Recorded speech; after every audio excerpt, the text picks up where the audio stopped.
একজন জিজ্ঞাসা করেছেন যে কুরবানির গোশত দিয়ে কি বিয়ের আয়োজন করা যাবে। আগামী জুমায় কুরবানির উপর কিছু কথা বলবো ইনশাল্লাহ।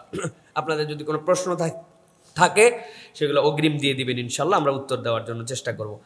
একজন জিজ্ঞাসা করেছেন যে কত টাকা থাকলে কুরবানি দিতে হবে, দয়া করে জানাবেন যে কুরবানি আসলে কিভাবে ওয়াজিব হয়।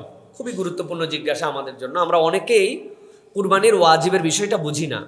জাকাত যেই নেশাবে আপনার জন্য 1 বছর থাকলে জাকাত ফরজ হয়, ওই সাহেবে নেশাব যদি আপনি কুরবানির 3 দিনের মধ্যে হন, তাহলে আপনার জন্য কুরবানি করা ওয়াজিব হয়ে যাবে। আরো সহজ করে বলি, আপনার কাছে যদি 52.5 তোলা রূপা অথবা কিছু রূপা, কিছু সোনা, কিছু টাকা, ব্যাংকের কিছু জামানত, কিছু আপনার পার্সিয়ালি, এইগুলো সব মিলায়ে অ্যারাউন্ডিং আপনার কাছে যদি 2 লক্ষের কাছাকাছি, 1,85,000 বা কম বেশি এরকম টাকা যদি আপনার কাছে থাকে, সেটা বছরব্যাপী আপনাকে পার হতে হবে না, কিন্তু আপনার আয় আছে। এটা কুরবানির এই 3 দিনে যদি আপনার কাছে মনে হয় যে এই পরিমাণ টাকা বছরের কোনো সময় আপনার কাছে ছিল বা আপনার এখনো আছে, যদিও আপনার হয়তো এটা খরচ হয়ে যাবে, চলে যাবে, এটার জন্য আপনাকে জাকাত দিতে হবে না, কিন্তু এইটুক থাকলে আপনার জন্য কুরবানি করা আল্লাহর জন্য ওয়াজিব অথবা সুন্নতে মুআক্কাদা আমরা বলি। এটার মূল সমস্যাটা হচ্ছে ছেলেদের জন্য না। ছেলেরা অনেক সময় নফল হিসাবেও টাকা পয়সা কম থাকলেও কুরবানি দিয়ে দেয়, কিন্তু আপনার ওয়াইফ 3-4 ভরি সোনার মালিক, হয়তো জাকাত ফরজ হয় নাই, তার নামে একটা ফিক্সড ডিপোজিট করা আছে, কিছু টাকা পয়সা আছে, হ্যাঁ, তার বাড়ির থেকে, ভাড়ার থেকে, বিভিন্ন জায়গা থেকে তার কামাই আছে। চিন্তা করছে ছেলে মানুষ, আমার জন্য কুরবানি ফরজ হয়, বইয়ের জন্য তো কুরবানি ফরজ হয় না, ছেলেটা দিলে তো বইটা হয়ে যায়, তাই তো না? না, অতএব যার এই কামাই আছে তার জন্য কুরবানি আপনাকে দিতে হবে। এটা হচ্ছে সহজ মাসালা। সুতরাং আমরা বলবো সাহেবে নিসাব যদি কুরবানির 3 দিনের সমান সময়ের মধ্যে হয়, এই পরিমাণ টাকা তার কাছে থাকলে আল্লাহর জন্য একটা কুরবানি করা তার জন্য ওয়াজিব। আশা করি আপনার উত্তর পেয়েছেন।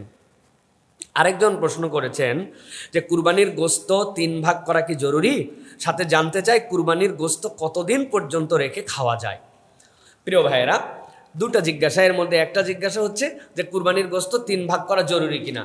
প্রিয় ভাইয়েরা, কুরবানির গোশত যে 3 ভাগ করা হয়, এটা একটা উত্তম পদ্ধতি আমাদের জন্য। হ্যাঁ, উত্তম পদ্ধতি এই জন্য যে ইসলামের যাবতীয় ইবাদত এইগুলা ভোগের জন্য নয়, ত্যাগের জন্য।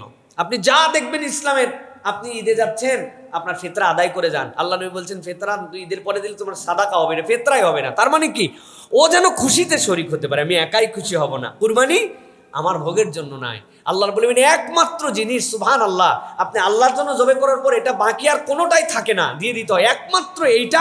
আল্লাহ বলছেন আবার তুমি মালিক, তুমি খাও। সুবহানাল্লাহ বিহামদি। আর কোনো কিছু নাই। আপনি একটা সাদাকা দিছেন, আপনি ওটা খেতে পারবেন? আপনি হ্যাঁ, আপনি জবাই করে ওটা আপনার অংশের মধ্যে নেই, ওটা এতিম মিসকিনের হয়েছে, অথচ এইটা আপনি আল্লাহর নামে করে আবার আপনি আল্লাহকে ঘোষণা দিয়েছেন আল্লাহুম্মা লাকা ওয়া মিনকা, আল্লাহ তোমার পক্ষ থেকে নিয়ে তোমার জন্য দিলাম। আল্লাহ বলছেন এটা তোমাকে দিয়ে দিলাম ভোগের জন্য। কিন্তু এর মানে এইটা নয় যে এটাকে এক্স্যাক্ট 3 ভাগেই করতে হবে, না করলে কুরবানি হবে না, বিষয়টা এরকম নয়। বরং আপনার নেসেসিটি আছে, আমার পরিবার বড়, হ্যাঁ, আমি নিজেই দেখা যাচ্ছে যে যেটুকু অংশ পেয়েছি এটাতে আমি দিয়ে দিলাম, আমার পরিবারের কাছে সেটা ফুলফিল হবে না। আপনি পুরোটা খেয়ে ফেলতে পারেন, আপনাকে আল্লাহ যথেষ্ট দিয়েছে, আপনি পুরোটা দান করে দিতে পারেন, এটা আপনার ব্যাপার।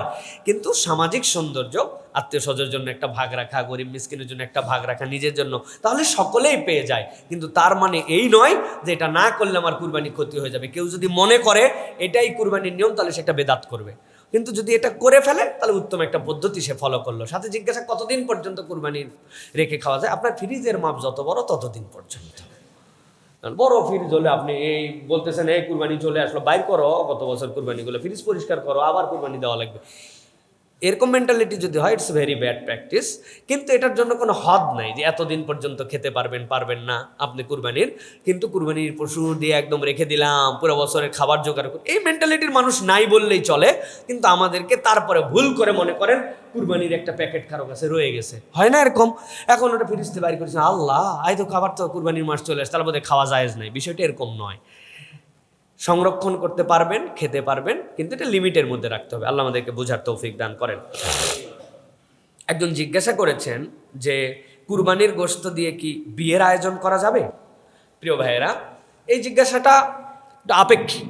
কুরবানির পশু আপনি জবাই করেছেন, এখন আপনার যদি নিয়ত হয় এরকম যে কুরবানির পশুটা আমি জবাই করলাম, খরচটা সেভ করে ফেললাম, কুরবানিও হয়ে গেল, এটা দিয়ে আমি বিয়ের একটা অনুষ্ঠান পার করে দেবো। এটা নট এ গুড প্র্যাকটিস, এটা কোনো ভালো প্র্যাকটিস নয় আমাদের জন্য। আপনি করতেই পারবেন, আল্লাহ রাব্বুল আলামিন বলছেন এটা কুরবানি দেওয়ার পর পুরো সম্পদের মালিক তুমি, আপনি খেতে পারবেন, দান করতে পারবেন, আপনি কাবাব বানাতে পারবেন, আপনি বিয়ে খাওয়াতে পারবেন, আপনি যা করতে পারবেন সব। কিন্তু নিয়তটা আপনার কীরকম? আপনার নিয়তটা যদি হয় যে কুরবানির গোশত দিয়ে আমি বিয়ে পার করব, এটা তাহলে ভালো নিয়ত হলো না। হয়ে যাবে, জায়েজ হয়ে যাবে, কিন্তু গুড প্র্যাকটিস নয়। আল্লাহ রাব্বুল আলামিন আমাদেরকে বোঝার তৌফিক দান করেন। হাযা মা ইনদাল ইলমু ইনদাল্লাহ, সুবহানাকাল্লাহুম্মা বিহামদিকা আশহাদু আল্লা ইলাহা ইল্লা আনতা আস্তাগফিরুকা ওয়া আতুবু ইলাইহি। আসসালামু আলাইকুম ওয়া রাহমাতুল্লাহি ওয়া বারাকাতুহু।